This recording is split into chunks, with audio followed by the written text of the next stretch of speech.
एकादशः सर्गः। अवधूय च तां बुद्धिं बभूवावस्थितस्तदा जगाम चापरां चिन्तां सीतां प्रति महाकपिः।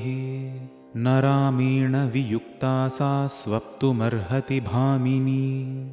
न भोक्तुं वाप्यलङ्कर्तुं न पानमुपसेवितुं नान्यं नरमुपस्थातुं सुराणामपि चेश्वरम्। न हि रामसमः कश्चिद्विद्यते त्रिदशेष्वपि। अन्येयमिति निश्चित्य पानभूमौ चचारसः।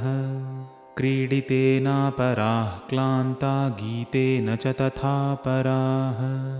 नृत्तेन चापराः क्लान्ताः पानविप्रहतास्तथा। मुरजेषु मृदङ्गेषु पीठिकासु च संस्थिताः। तथा स्तरणमुख्येषु संविष्टाश्चापराः स्त्रियः। अङ्गनानां सहस्रेण भूषितेन विभूषणैः। रूपसल्लापशीलेन युक्तगीतार्थभाषिणा। देशकालाभियुक्तेन युक्तवाक्याभिधायिना। रताभिरतसंसुप्तं ददर्श हरियूथपः। तासां मध्ये महाबाहुः शुशुभे राक्षसेश्वरः। गोष्ठे महति मुख्यानां गवां मध्ये यथा वृषः। स राक्षसेन्द्रः शुशुभे ताभिः परिवृतः स्वयं। करेणुभिर्यथारण्ये परिकीर्णो महाद्विपः। सर्वकामैरुपेताञ्च पानभूमिं महात्मनः। ददर्श हरिशार्दूलस्तस्य रक्षः पतेर्गृहे। मृगाणां महिषाणां च वराहाणां च भागशः। तत्र न्यस्तानि मांसानि पानभूमौ ददर्श सः। रौक्मेषु च विशालेषु भाजनेष्वर्धभक्षितान्। ददर्श हरिशार्दूलो मयूरान् कुक्कुटांस्तथा। वराहवार्ध्राणसकान् दधिसौवर्चलायुतान्। शल्यान् मृगमयूरांश्च हनुमानन्ववैक्षत। कृकरान् विविधान् सिद्धांश्च कोरानर्धभक्षितान्। महिषानेकशल्यांश्च छागांश्च कृतनिष्ठितान्। लेह्यानुच्चावचान् पेयान् भोज्यानि विविधानि च। तथाम्ललवणोत्तंसैर्विविधैरागषाढवैः। हारनूपुरकेयूरैरपविद्धैर्महाधनैः। पानभाजनविक्षिप्तैः फलैश्च विविधैरपि। कृतपुष्पोपहाराभूरधिकं पुष्यति श्रियम्। तत्र तत्र च विन्यस्तैः सुश्लिष्टैः शयनासनैः। पानभूमिर्विना वह्निं प्रदीप्तेवोपलक्ष्यते। बहुप्रकारैर्विविधैर्वरसंस्कारसंस्कृतैः। मांसैः कुशलसम्पृक्तैः पानभूमिगतैः पृथक्। दिव्याः प्रसन्ना विविधाः सुराः कृतसुरा अपि। शर्करासवमाध्वीकपुष्पासवफलासवाः। वासचूर्णैश्च विविधैर्मृष्टास्तैस्तैः पृथक् पृथक्। सन्तता शुशुभे भूमिर्माल्यैश्च बहुसंस्थितैः। हिरण्मयैश्च विविधैर्भाजनैः स्फाटिकैरपि। जाम्बूनदमयैश्चान्यैः करकैरभिसंवृता। राजतेषु च कुम्भेषु जाम्बूनदमयेषु च। पानश्रेष्ठं तदा भूरि कपिस्तत्र ददर्शः। सोपश्यच्छातकुम्भानि सीधोर्मणिमयानि च। राजतानि च पूर्णानि भाजनानि महाकपिः। क्वचिदल्पावशेषाणि क्वचित्पीतानि सर्वशः। क्वचिन्नैव प्रपीतानि पानानि स ददर्शः। क्वचिद्भक्ष्यांश्च विविधान् क्वचित्पानानि भागशः। क्वचिदन्नावशेषाणि पश्यन् वै विचचारः। क्वचित्प्रभिन्नैः करकैः क्वचिदालोलितैर्घटैः क्वचित् सम्पृक्तमाल्यानि जलानि च फलानि च शयनान्यत्र नारीणां शुभ्राणि बहुधा पुनः परस्परं समाश्लिष्य काश्चित् सुप्ता वराङ्गनाः काश्चिच्च वस्त्रमन्यस्याः स्वपन्त्याः परिधाय च आहृत्य चाबलाः सुप्ता निद्राबलपराजिताः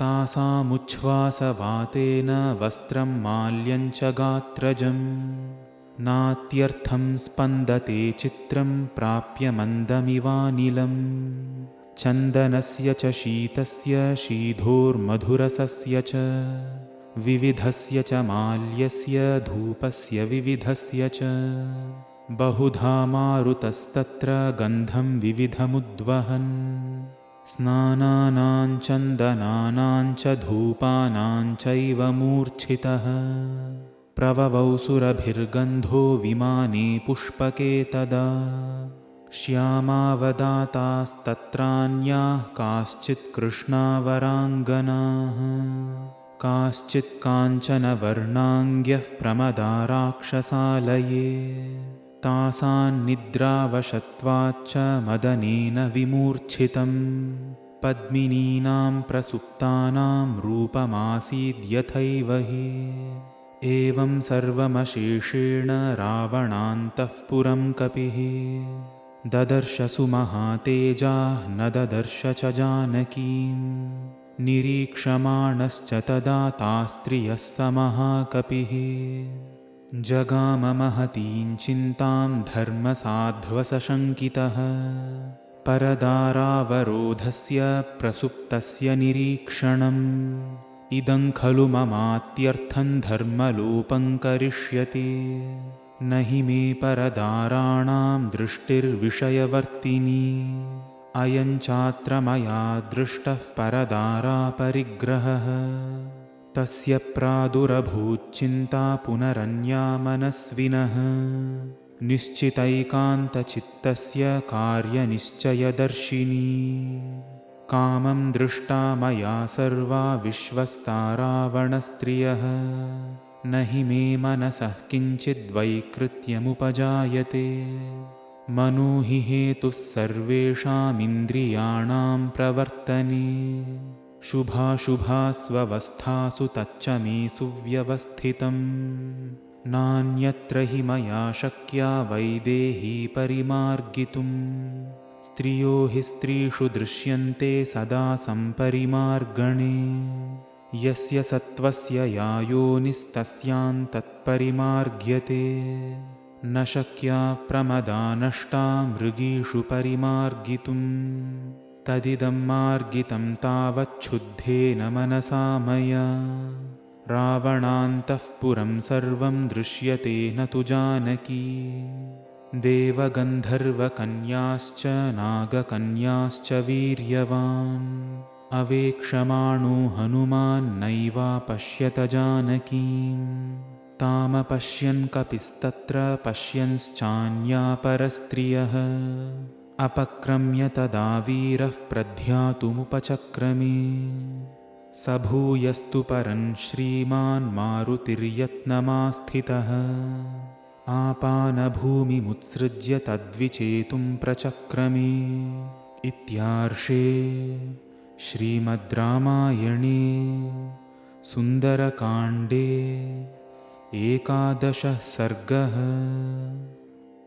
12 सर्गः सतस्य मध्ये भवनस्य मारुतिः लतागृहांश्चित्रगृहान्निशागृहान् जगामसीतां प्रतिदर्शनोत्सुको न चैव तां पश्यति चारुदर्शनाम् सचिन्तयामास ततो महाकपिः प्रियामपश्यन् रघुनन्दनस्य तां ध्रुवं हि सीतां म्रियते यथा न मे विचिन्वतो दर्शनमेति मैथिली सा राक्षसानां प्रवरेण जानकी स्वशीलसंरक्षणतत्परा सती अनेन नूनं प्रतिदुष्टकर्मणा हता भवेदार्यपथे परे स्थिता विरूपरूपा विकृता विवर्चसो महाननादीर्घविरूपदर्शनाः समीक्ष्य सा राक्षसराजयोषितो भयाद्विनष्टा जनकेश्वरात्मजा सीतामदृष्ट्वा ह्यनवाप्य पौरुषं विहृत्य कालं सह वानरैश्चिरं न मेऽस्ति सुग्रीवसमीपगा गतिः सुतीक्ष्णदण्डो बलवांश्च वानरः दृष्टमन्तः पुरं सर्वं दृष्टा रावणयोषितः न सीता दृश्यते साध्वी वृथा जातो मम श्रमः किं नु मां वानराः सर्वे गतं वक्ष्यन्ति सङ्गताः गत्वा तत्र त्वया वीर किं कृतं तद्वदस्व नः अदृष्ट्वा किं प्रवक्ष्यामि तामहं जनकात्मजां ध्रुवं प्रायमुपैष्यन्ति कालस्य व्यतिवर्तने किं वा वक्ष्यति वृद्धश्च जाम्बवानङ्गदश्च सः गतं पारं समुद्रस्य वानराश्च समागताः अनिर्वेदः श्रियो मूलमनिर्वेदः परं सुखम् अनिर्वेदो हि सततं सर्वार्थेषु प्रवर्तकः करोति सफलं जन्तोः कर्म यत्तत्करोति सः तस्मादनिर्वेदकृतं यत्नं चेष्टेऽहमुत्तमम् भूयस्तावद्विचेष्यामि देशान् रावणपालितान् आपानशाला विचितास्तथा पुष्पगृहाणि च चित्रशालाश्च विचिता भूयः क्रीडागृहाणि च निष्कुटान्तररथ्याश्च विमानानि च सर्वशः इति सञ्चिन्त्य भूयोऽपि विचेतुमुपचक्रमे भूमिगृहांश्चैत्यगृहान् गृहातिगृहकानपि उत्पतन्निष्पतंश्चापि तिष्ठन् गच्छन् पुनः पुनः अपावृण्वंश्च द्वाराणि कवाटान्यवघाटयन् प्रविशन्निष्पतंश्चापि प्रपतन्नुत्पतन्नपि सर्वमप्यवकाशं स विचचार महाकपिः चतुरङ्गुळमात्रोऽपि नावकाशः स विद्यते रावणान्तःपुरे तस्मिन् यङ्कपिर्न जगामसः प्राकारान्तररथ्याश्च वेदिकाश्चैत्यसंश्रयाः दीर्घिकाः पुष्करिण्यश्च सर्वं तेनावलोकितम् राक्षस्यो विविधाकारा विरूपा विकृतास्तथा दृष्टा हनुमता तत्र न तु सा जनकात्मजा रूपेणा प्रतिमालोके वरा विद्याधरस्त्रियः दृष्टा हनुमता तत्र न तु राघवनन्दिनी नागकन्यावरारोहाः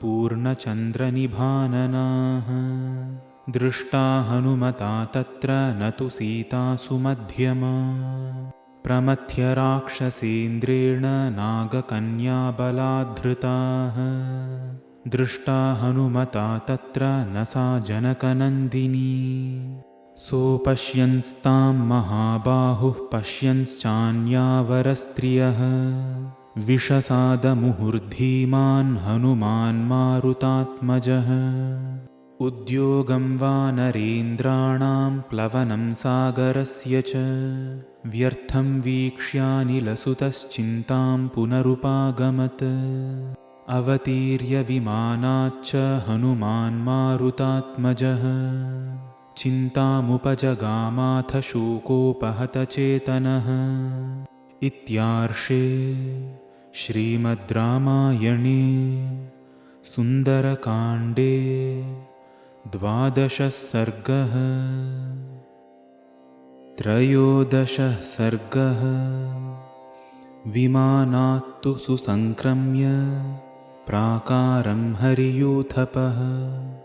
हनुमान् वेगवानासीद् यथा विद्युद्घनान्तरे।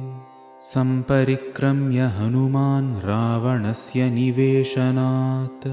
अदृष्ट्वा जानकीं सीतामब्रवीद्वचनं कपिः। भूयिष्ठं लोडिता लङ्का रामस्य चरता प्रियं। न हि पश्यामि वैदेहीं सीतां सर्वाङ्गशोभनां। पल्वलानि तटाकानि सरांसि सरितस्तथा। नद्योऽनूपवनान्ताश्च दुर्गाश्च धरणीधराः। लोडिता वसुधा सर्वा न तु पश्यामि जानकीम्। इह सम्पातिना सीता रावणस्य निवेशने। आख्याता गृध्रराजेन न च पश्यामि तामहम्। किं नु सीताथ वैदेही मैथिली जनकात्मजा। उपतिष्ठेत विवशा रावणं दुष्टचारिणम्। क्षिप्रमुत्पततो मन्ये सीतामादाय रक्षसः। बिभ्यतो रामबाणानामन्तरा पतिता भवेत्। अथवा ह्रियमाणायाः पथि सिद्धनिषेविते। मन्ये पतितमार्याया हृदयं प्रेक्ष्य सागरम्। रावणस्योरुवेगेन भुजाभ्यां पीडितेन च। तया मन्ये विशालाक्ष्या त्यक्तं जीवितमार्यया। उपर्युपरि वा नूनं सागरं क्रमतस्तदा। विवेष्टमाना पतिता सागरे जनकात्मजा।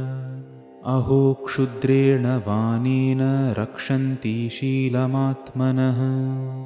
अबन्धुर्भक्षिता सीता रावणेन तपस्विनी।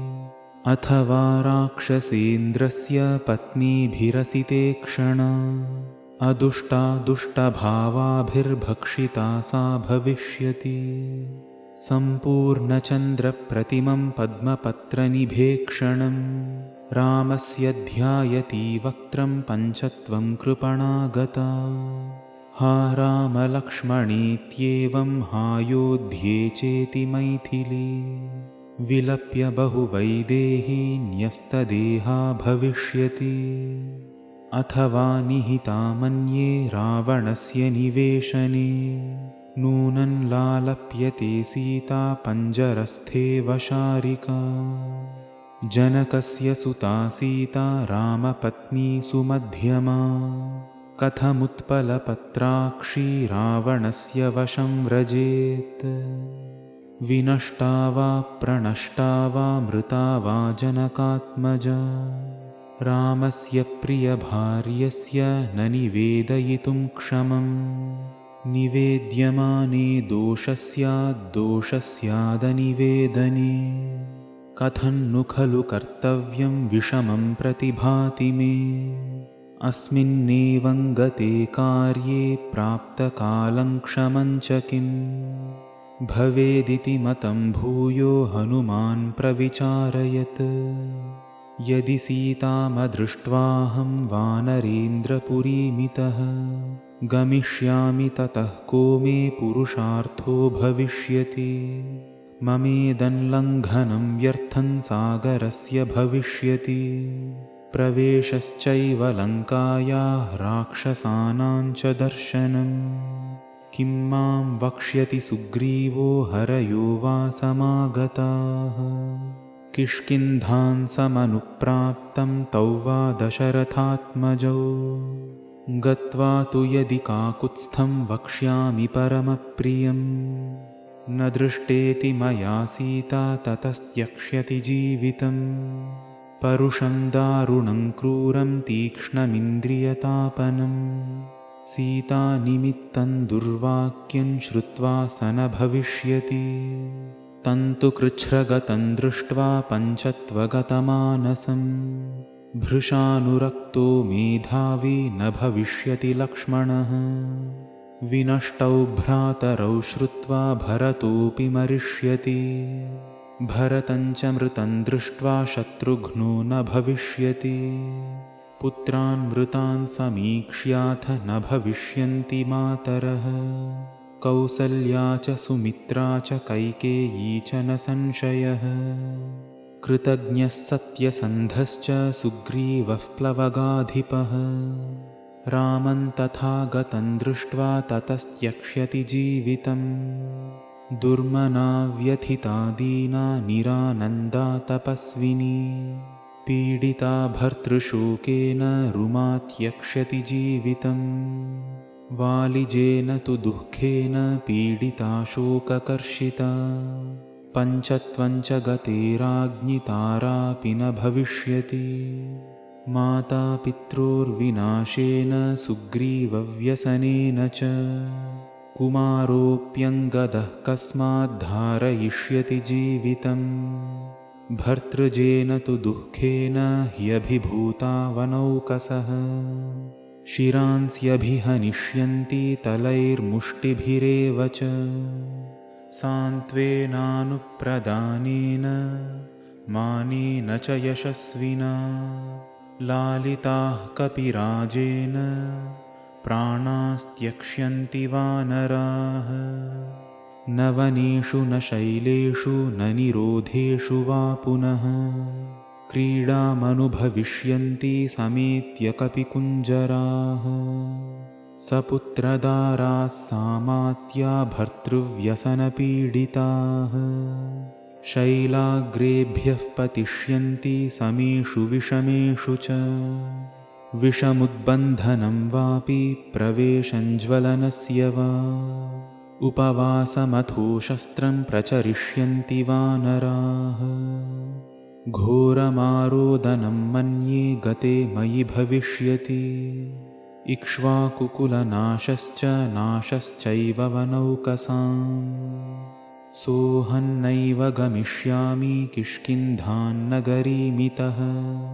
न च शक्ष्याम्यहं द्रष्टुं सुग्रीवं मैथिलीं विना। मय्यगच्छति चेहस्थे धर्मात्मानौ महारथौ। आशयातौ धरिष्येते वानराश्च मनस्विनः। हस्तादानो मुखादानो नियतो वृक्षमूलिकः। वानप्रस्थो भविष्यामि ह्यदृष्ट्वा जनकात्मजाम्। सागरानूपजे देशे बहुमूलफलोदके। चितां कृत्वा प्रवेक्ष्यामि समिद्धमरणीसुतम्। उपविष्टस्य वा सम्यग्लिङ्गिनीं साधयिष्यतः। शरीरं भक्षयिष्यन्ति वायसाश्वापदानि च। इदं महर्षिभिर्दृष्टं निर्याणमिति मे मतिः। सम्यगापः प्रवेक्ष्यामि न चेत् पश्यामि जानकीम्। सुजातमूला सुभगा कीर्तिमाला यशस्विनी। प्रभग्ना चिररात्रियं मम सीतामपश्यतः।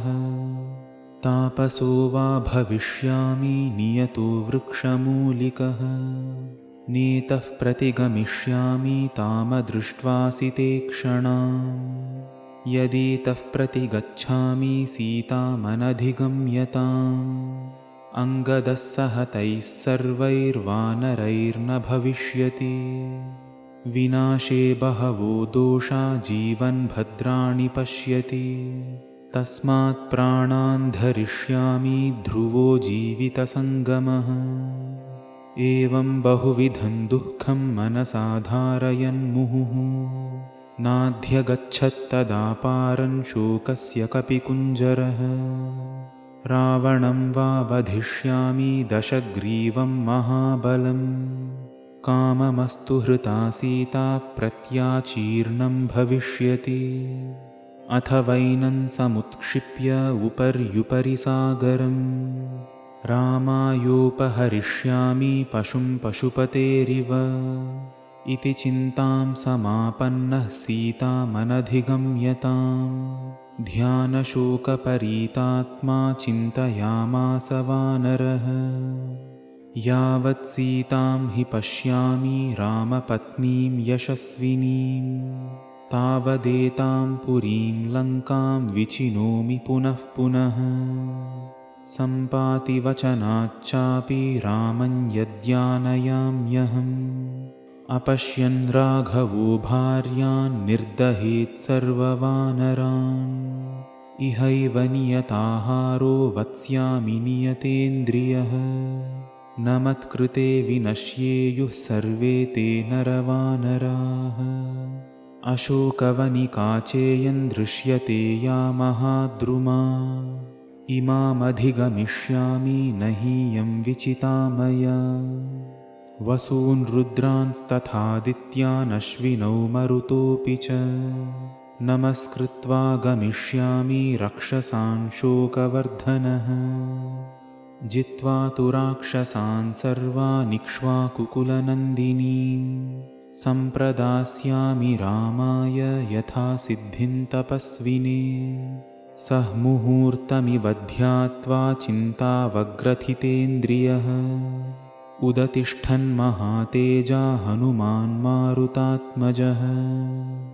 नमोऽस्तु रामाय सलक्ष्मणाय, देव्यै च तस्यै जनकात्मजायै। नमोऽस्तु रुद्रेन्द्रयमानिलेभ्यो, नमोऽस्तु चन्द्रार्कमरुद्गणेभ्यः। सतेभ्यस्तु नमस्कृत्य सुग्रीवाय च मारुतिः, दिशः सर्वाः समालोक्य ह्यशोकवनिकां प्रति। स गत्वा मनसा पूर्वमशोकवनिकान् शुभान्, उत्तरं चिन्तयामास वानरो मारुतात्मजः। ध्रुवं तु रक्षो बहुला भविष्यति वनाकुला, अशोकवनिका पुण्या सर्वसंस्कारसंस्कृता। रक्षिणश्चात्र विहिता नूनं रक्षन्ति पादपान्, भगवानपि सर्वात्मा नातिक्षोभं प्रवाति वै। संक्षिप्तोऽयं मयात्मा च रामार्थे रावणस्य च, सिद्धिं मे संविधास्यन्ति देवाः सर्षिगणास्त्विह। ब्रह्मा स्वयंभूर्भगवान् देवाश्चैव दिशन्तु मे, सिद्धिमग्निश्च वायुश्च पुरुहूतश्च वज्रभृत्। वरुणः पाशहस्तश्च सोमादित्यौ तथैव च, अश्विनौ च महात्मानौ मरुतः शर्व एव च। सिद्धिं सर्वाणि भूतानि भूतानां चैव यः प्रभुः, दास्यन्ति मम ये चान्ये ह्यदृष्टाः पथि गोचराः। तदुन्नसं पाण्डुरदन्तमव्रणं, शुचिस्मितं पद्मपलाशलोचनं। द्रक्ष्ये तदार्यावदनं कदान्वहं, प्रसन्नताराधिपतुल्यदर्शनम्। क्षुद्रेण पापेन नृशंसकर्मणा, सुदारुणालङ्कृतवेषधारिणा। बलाभिभूता ह्यबला तपस्विनी, कथं नु मे दृष्टिपथेद्य सा भवेत्। इत्यार्षे श्रीमद् रामायणे सुन्दरकाण्डे 13 सर्गः। 14 सर्गः।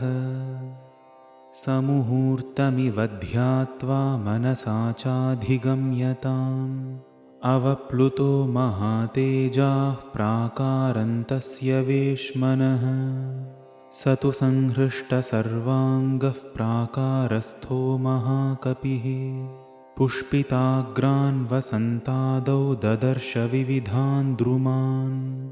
सालानशोकान् भव्यांश्च चम्पकांश्च सुपुष्पितान्, उद्दालकान् नागवृक्षांश्च्यूतान् कपिमुखानपि।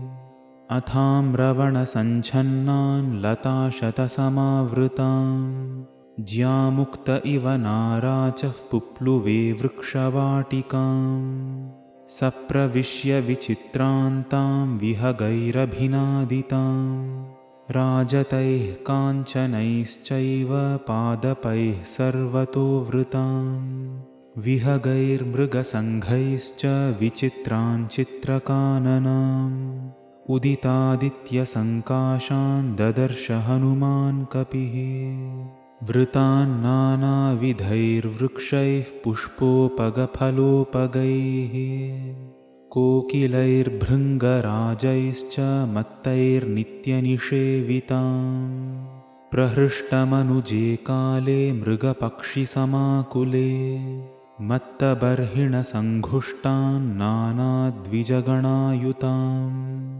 मार्गमाणो वरारोहान् राजपुत्रीमनिन्दिताम् सुखप्रसुप्तान् विहगान् बोधयामास वानरः उत्पतद्भिर्द्विजगणैः पक्षैः सालाः समाहताः अनेकवर्णा विविधा मुमुचुः पुष्पवृष्टयः पुष्पावकीर्णः शुशुभे हनुमान् मारुतात्मजः अशोकवनिका मध्ये यथा पुष्पमयो गिरिः दिशः सर्वाः प्रधावन्तं वृक्षषण्डगतं कपिः दृष्ट्वा सर्वाणि भूतानि वसन्त इति मेनिरे वृक्षेभ्यः पतितैः पुष्पैरवकीर्णा पृथग्विधैः रराजवसुधा तत्र प्रमदेव विभूषिता तरस्विना ते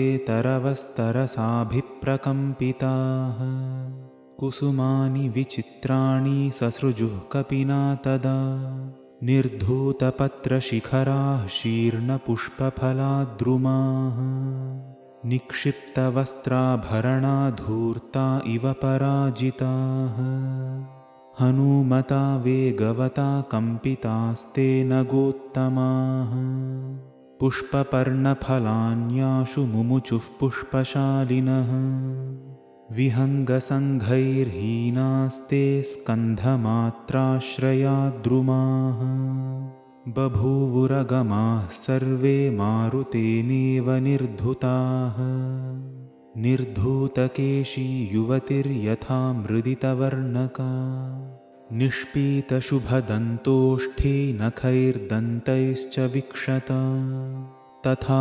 लाङ्गूलहस्तैश्च चरणाभ्यां च मर्दिता बभूवाशोकवनिका प्रभग्नवरपादपा महालतानां दामानि व्यथमत्तरसा कपिः यथा प्रावृषिविन्ध्यस्य मेघजालानि मारुतः स तत्र मणिभूमीश्च राजतीश्च मनोरमाः तथा काञ्चनभूमीश्च ददर्श विचरन् कपिः वापीश्च विविधाकाराः पूर्णाः परमवारिणा महार्हैर्मणिसूपानैरुपपन्नास्ततस्ततः मुक्ता प्रवालसिकताः स्फाटिकान्तरकुट्टिमाः काञ्चनैस्तरुभिश्चित्रैस्तीरजैरुपशोभितैः